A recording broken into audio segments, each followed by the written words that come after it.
without any further ado, let me invite my guests onto the stage, the online stage. So I would like to invite Andrew Turner and also the actor Jimmy Akingbola, and also Simone Pennant from the TV Collective, Simone Pennant MBE. Please, can you turn your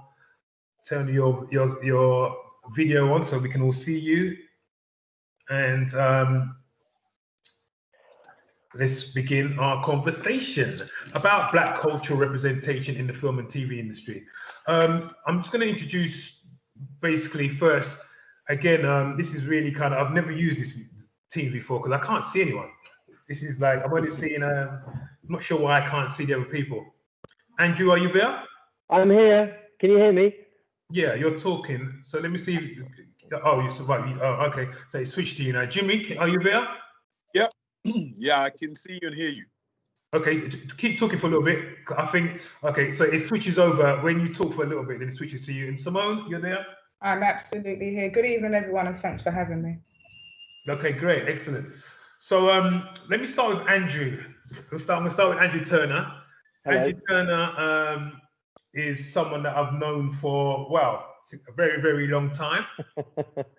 As I sort of joked with Andrew over the weekend, you know, Andrew's going to bring some colour to the whole event. You know, it's a bit black, you know what I mean? Right? So in the past, it used to be the other way around, isn't it? With the black man, they bring a little bit. It has. Yeah. So Andrew basically is, you know, he's a big man in the game, as we would say. Andrew Turner is an award-winning film sales and distribution director. He's an expert in distribution, statistics, and commercial box office. He's worked at the Odeon. He was a head film buyer at Cineworld, and also he was head of sales at 20th Century Fox until recently when it was bought out by Disney. He's skilled in analyzing marketing trends and forecasting accurate sales. He's won special recognition awards. He won a special recognition award in 2019 for dedication to commercial box office and diaspora audiences, including the introduction of Bollywood films into the marketplace. Andrew is the man who basically introduced Bollywood films into Cineworld. At one stage, Cineworld dominated Bollywood screenings and the exhibition of Bollywood films. So that's Andrew. I'll come back to Andrew in a minute. Simone Pennant, MBE. Simone founded the TV Collective in 2008 and has worked in the TV industry for over 2 decades. Simone is also a licensed carer, counselor, coach, and has also helped to guide writers, producers, directors, etc. And was awarded an MBE for her work. Is that right? Is that right, Simone? Yes. Okay, great. And this year, Simone created TVC, which is part of her TV collective, TVC COVID Talks. And it's a series of online talks to support writers, directors, and talent to stay motivated and to stay sort of, you know, ready for work. Simone has also worked with Channel 4 and enabled others to get their works commissioned. Then I'm introducing Jimmy Akingbola, actor, star, celebrity. A good friend of mine I've known for many years as well, and has also always supported me with our screenings. Jimmy has starred in TV series like Sky's TV in the long run with Idris Elba. I think that's now in the 3rd season. Is that right, Jimmy? Yep, that's correct. 3rd season. He's also recently was in Kate and Koji, which was ITV's biggest sitcom success since Birds of a Feather. And he also starred in QB. Cool. I went to, well, it doesn't matter. It doesn't matter anymore. It doesn't matter anymore. After what I was reading this weekend, they're closing down, or they're selling up. Hasn't worked out too well. Pardon? 2 billion's not enough. Yeah, 2 billion's not enough. Wow. So you starred in a series called Most Dangerous Game for them. Also, Jimmy's also is one of the directors of Triforce Productions, along with Fraser Ayers and Minnie Crow, another good colleagues of mine. And through Triforce Productions, they do events like Monologue Slams, which is all over the UK, supporting actors and developing acting talent. Also Writers Slam, and they also have developed really fantastic short film festival, the Triforce Short Film Festival, which I've attended on a number of occasions, and that is also a BAFTA qualifying event. Now, yes, that's right. So yeah, excellent work by Jimmy Akingbola. So okay, all right. So I'm going to go back to so I'm going to quickly talk to you individually. We've got a bit more time than we had before because I obviously was expecting to be playing a video and stuff. So I may be babbling on a little bit, people, but we'll keep it flowing. I'll use my 22-year experience to keep it flowing. But, right, so I'm just going to go back to Andrew Turner. And yeah. Andrew is someone I met along my journey as a young man, 20-something years ago when I first started as a film exhibitor. When I first arrived at Cineworld in Wood Green, a brand new cinema that had opened up, and I approached them about doing screenings there, and I was invited to start doing screenings. And Andrew was someone I've got a lot of time and respect for Andrew, because Andrew basically he took time out to give me advice, and as I saw it, and I always kind of thank him to this day, sort of mentored me in terms of, you know, maybe how I should be conducting myself, because I still had a bit of an attitude and it was still a bit of a Jack the Lad and entrepreneur as I was. And, you know, I even had a big falling out with Cineworld through an incident that happened, and you know, Andrew helped me and gave me a lot of advice. So again, I'd like to thank Andrew, and you know, I'd like to talk to Andrew about your work supporting, you know, filmmakers, your work, you know, how it came about that you basically, you know, you or Cineworld introduced Bollywood films into Cineworld, because actually where I actually started down the road at another cinema, and the cinema where I started in Turnpike Lane in North London, they were screening Indian films there, you know, Bollywood films there, and I kind of started to kind of get to know a lot about Bollywood films. And then Cineworld opened up, and the minute Cineworld opened up, it basically put this other cinema out of business, to be honest, because, you know, they couldn't compete with Cineworld. Right, they couldn't compete. So yeah, just you know, we want to talk about your work, you know, supporting you know, Bollywood films, Asian films, and bringing that into the whole Cineworld fold, and how that develops, and how that you know, to talk about the successes of that, and where that is now in terms of, you know, I know you're no longer at Cineworld, but you know how that's working still at Cineworld. So Andrew.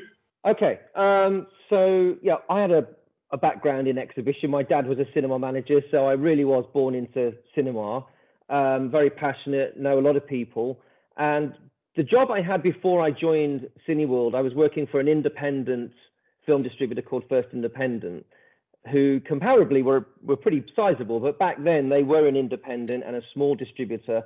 And to get your films in the cinemas, you know, it really was reliant on relationship and calling in favors. And so it was great to come into a new company, Cineworld. They only had 3 cinemas when I started, and like all new entities, you know, you were very much reliant on people treating you how you would wish to be treated, you know, and vice versa.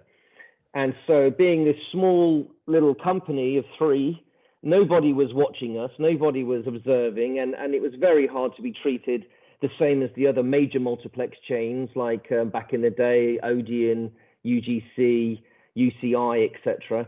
So, you know, we were playing the same films as everyone else. This was before digital. So back then there would have been about 400 or 500 films a year, and most cinemas were playing the same films. And when I'd started, to be fair to Cineworld, they already were dabbling with Bollywood. They were playing Bollywood just once or twice a day in the smallest screen, and it was 2 films doubled up. And so I was quite reluctant, the idea of doing something I didn't understand, like most people are. When you analyze the numbers, you couldn't deny the success that Bollywood was offering. And these were old movies. They weren't brand new Bollywood films.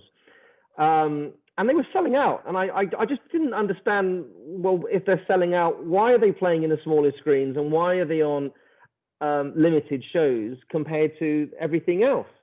So it wasn't rocket science, you know. It was very quick to act on that and say, well, the following week when I started, I separated the movies and gave them a screen each, and they still sold out. And it just kept kind of escalating from there, to the point where it became quite an obsession to see how far you could push this business. And this was business that no one else was doing. The only other people playing Bollywood back then were the Indian cinemas, which were charging ludicrous prices. This is 20 odd years ago. It was like 10, 15 pounds. This was 20 odd years ago, as I say. So that was a lot of money, like 2 or 3 times the admission price of a brand new multiplex with big screens and new sound. And these were run down Indian cinemas. So there was a battle for me to get the brand new Bollywood product, because as you say, it was going to inevitably challenge these Indian cinemas. So anyway, after many meetings with the Bollywood distributors and a pledge to really, nurture these Bollywood films, they gave me the opportunity of playing day and date brand new Bollywood releases, and in turn, I treated them exactly the same as every other distributor or the studios. So when we had a big Bollywood film, I was giving it, the big screens, and eventually, we started treating them like blockbuster Bollywood films and playing them on multiple screens. So in 1998, there was a film called Dil Se, which I was pretty young then and arrogant and very keen to get my name, noticed, and to get Cineworld's name noticed. So I took the plunge and decided to start officially reporting Bollywood box office figures, which was a bit of a risk because it would also reveal to all of the other exhibitors how successful we at Cineworld were being with Bollywood. But at the same time, it was also going to boost Cineworld's market share dramatically and really raise their profile and their market share, which was the whole objective. So anyway, this film Dil Se, it opened on about 18 cinemas, a few of which were Cineworld, the others were Indian independent cinemas, and it entered into the UK top 10. The first time ever a Bollywood film entered into the UK top 10. And back then, that was a big thing because you would then be featured on Jonathan Ross and all these talk shows and all the film shows and Screen and Variety, and you'd get a real profile. And most people had no idea outside of Bollywood what this film was, and it kind of escalated from there really, because of course the star of that film was a gentleman called Shah Rukh Khan, who very quickly became my favorite Bollywood actor. Namely because every time he was in a movie, it was just taking so much money. So it just became then a game of how far you could push it.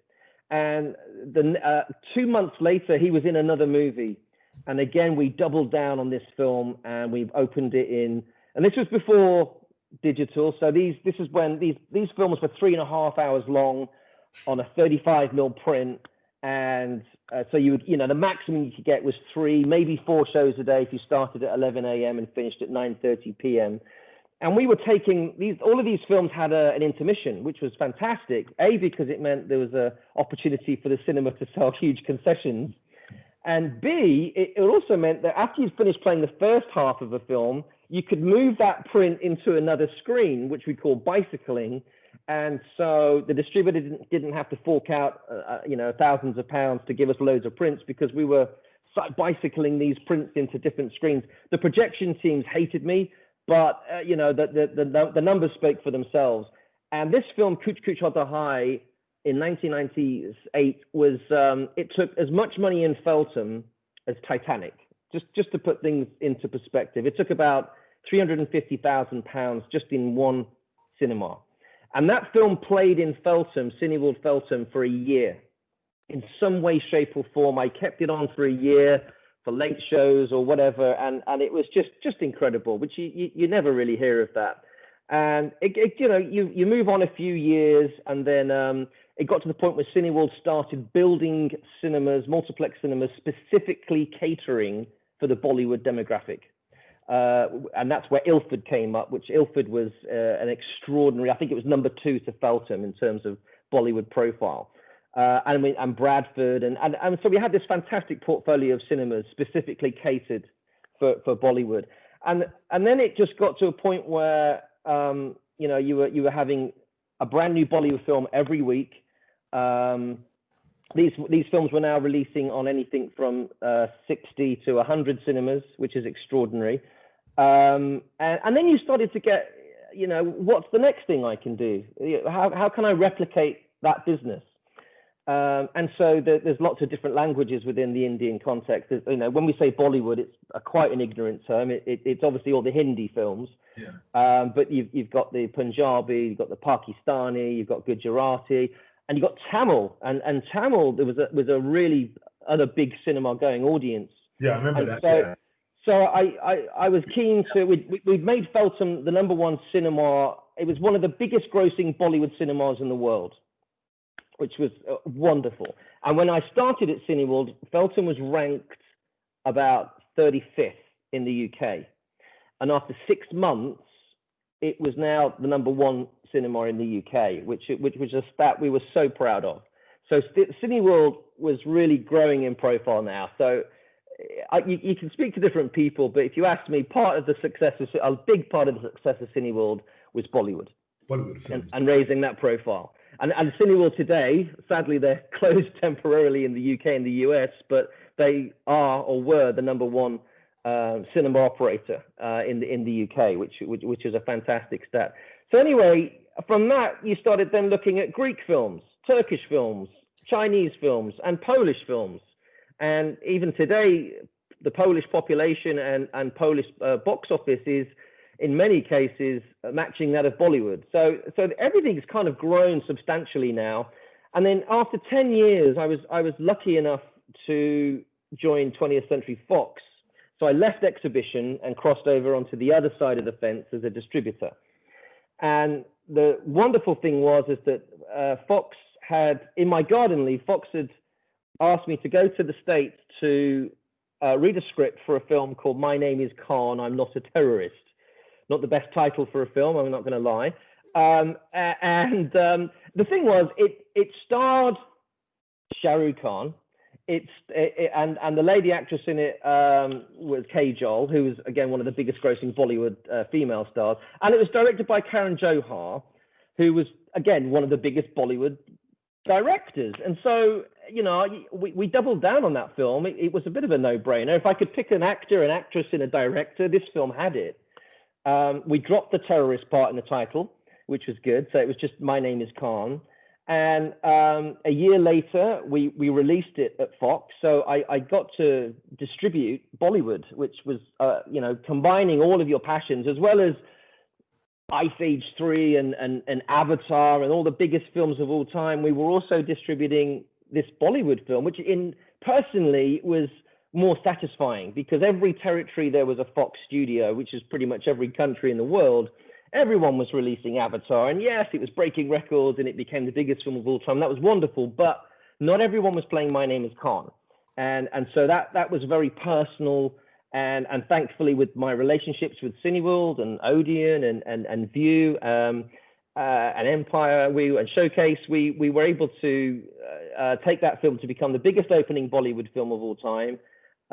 It played on more sites than ever before at that stage, and it's it became, for 4 years, it was the #1 Bollywood film of all time. So it was a wonderful thing to be able to just have that follow you around and, embrace the success of that. So, Okay, great. So, yeah, and I kind of want to stick a pin right there, because again, and the reason why I wanted to talk about the Bollywood films is basically to it's always been in my mind wondering, then why can't we replicate that for black films in mainstream cinemas like Cineworld? And obviously you're the man who sort of know all about this. So let's stick a pin in that. I'm going to come back to you in regards to that. Yeah. So let me now move over to Simone. Hi, Simone. Hello, Simone. I was waving at you. You're waving. I'm here. Hi. Good evening. Okay, hiya. So let's talk about your work now, in terms of, especially in regards to TV, because wow, I mean, this month, I don't know what's happened this year, but still, right now, I feel, I'm not complaining, but every time I turn on my TV set now, I'm seeing black people or black programs. There just seems to be a whole plethora of content right now on TV. Obviously, the key thing is get it to stay like that. For instance, there was the whole excitement of having, was it 3 or 4 black women on Loose Women last week, and it's like every night of the week now there's something. It seems like everyone's celebrating Black History Month. Now, obviously, you've been working in regards to all these diversity initiatives that's been happening over the last few years, and obviously you've supported and been working with Lenny Henry in regards to what he was trying to do, and he's sort of a manifesto that he was kind of trying to put together. Basically, I'm not sure. I don't think it was actually taken up properly as one would have liked. And I know that he's now set up a centre of media in Birmingham, with University of Birmingham, which is looking into the whole sort of diversity issues. So yeah, maybe you could obviously talk about this a bit more, and so tell us a bit more about your work around this and supporting film, TV, content creators and getting works commissioned on Channel 4, etc. So I run an organisation called the TV Collective, and essentially we do 2 things. We work with primarily talent of colour, Black, Asian, minority ethnic. I know everybody hates the term BAME, but we work with kind of those who are non-white, I suppose, in the industry. We do 2 main things. Number 1, we showcase their work, and number 2, we create paid opportunities. I've been in this space, I've been doing this for about 13 years, and actually I'm a great fan of Triforce and the work that they do, because they do some amazing work in this area as well. A lot of us have been around doing our thing for a little while, do you know what I mean, kind of digging away and trying to support the best ways we can. So essentially, I will run networking events. Very recently, we launched a project with Channel 4 where we've got 10 production companies to work with their commissioners, their head of commissioning teams. And what was quite interesting about that project is that usually as a Black production company, you're often offered a one-off commission, so a one-off 1-hour program, which is great, but actually isn't very sustainable if you're a business. So actually with these companies, the idea is to get them to series. So that could be, a series that could be a returnable series that then allows them to then employ more people, and we kind of have an ecosystem happening in the industry.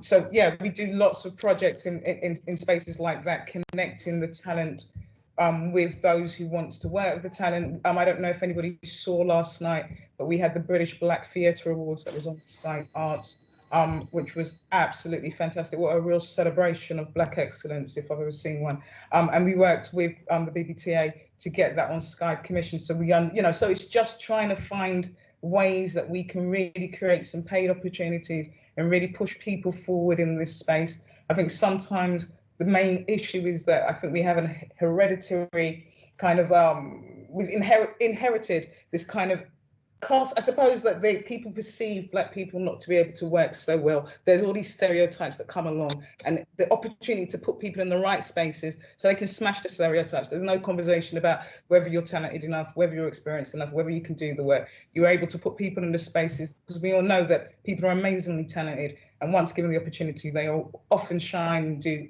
outshine themselves. So being able to put people in the opportunity so they can do that. Okay, good. Great. So, I mean, yeah, just kind of remind us again about what, with Sir Lenny, and, this is what, back in 2015, sort of 2-3 years ago? No. So with Lenny, I worked alongside Lenny. So what the plan was, I used to be up in Ravenscroft University. We used to be in Ravenscroft University, and we used to do these online talks, and we invited Lenny in to do a talk. And one of the things that he said in the talk was that he thinks that Black people should stop paying their license fee, and until we kind of get greater representation on TV. And at that time, he was also talking to Ed Vaizey, who was an MP at the time, a Conservative MP, and trying to work out how we can kind of, how can we really motivate or kind of get some momentum in the conversation. I think what was quite apparent at that time is that there was a lot of conversations around the issues around Black people, but very rarely are people included in the conversation. So what me and Lenny did is asked everybody to email Ed Vaizey their opinions, their experiences, their opportunities, and let them know what people are experiencing. And then from there was a series of conversations, and there was a series of meetings with prime ministers and ministers. And I think where they're at, where we've kind of got to, is that there is an ask for either tax cuts, or there is an ask for a pot of money to be allocated for Black filmmakers. This idea is kind of being battered and left and right, and I think that the conversation is also going to come up. And if anybody is interested, there was an amazing speech done by David Olusoga for Edinburgh Television Festival quite recently, where they also spoke about the role of Ofcom and whether there is a need to have an additional organisation like Ofcom, or to kind of, Ofcom are not fulfilling their duty of care in terms of looking at and ensuring there's enough diversity on TV, and whether there is a need to have another organisation. So those conversations have been going on for a while, and will continue to go on. And like you said, this moment's been really interesting. There's a lot of interest in telling our stories, and that's really exciting. I think the change comes within us. I think that we all have to be committed and be a stand to telling our own stories, and keep pushing and keep going, and be dogged, determined, to be really committed to the work that you want to do. These times come and these times go, and I'm sure Jimmy will talk to it, that we've seen these moments in many different, over the years, in many different ways. And it's great, and there's always a little move forward. But what happens when we have that door that opens slightly? It's your time to put your foot through the door and say, this is the story I want to tell. This is how I'm going to tell it. If they won't commission it, put it online, get the people, get the audiences, just be a committed stand to the stories that need to be told. And I think that that's the most important thing, and that's how change happens in this moment, because we become the change. And obviously you're someone that can help people do that as well. So aspiring content creators, you're someone through the TV collective who can help people do that and inspire. You obviously like to also motivate, help inspire, and keep people, help people to understand how it all works, how the game works. Yeah, to support people. I'm a career coach. So I often do lots of one-to-ones where I talk to people and try and get them to navigate through the space. Over the COVID, we were sponsored by BFI, BBC, Channel 4. And sorry, that's my daughter. She just come in and she just opened up the really creepy cupboard. No shame, man. Just embarrassing my backside. And she's trying to sneak across the floor as I'm hearing this cupboard. But it's real life out here. This is live TV. We worked with BBC, BFI, Channel 4, and ITV, and they sponsored a series of talks where we got. And what was really amazing about those talks? It was an opportunity to discuss issues in the industry, craft. How do we do this? How do we do that? But it also showcased such an amazing array of kind of Black senior talent as well, because sometimes you forget who's out there and who's behind the scenes doing some amazing work. There's some amazing people, don't get it twisted out there. Sometimes you might not see that there's some amazing people doing some amazing stuff constantly, and they've been just banging away. They don't necessarily jump up and speak, they're just got their head down and doing their dues. So being able to kind of get those people in a room and really celebrate our work and talk about how we can support each other, how we can be working more collaboratively was a really amazing experience. So yeah, if people have ideas and stuff like that, they can definitely get in contact. Definitely don't, you know, I can't respond to every email. I get loads of emails all the time, but I'm definitely pointing people in the right directions, get in contact and, you know, checking out the site, the tvcollective.org. There's always masterclasses, there's news, there's job opportunities, there's all kinds of stuff that you can kind of engage with. So yeah, you know. Great, excellent. Well, make sure you put your details in the chat so people can get that. So they've got it before we end.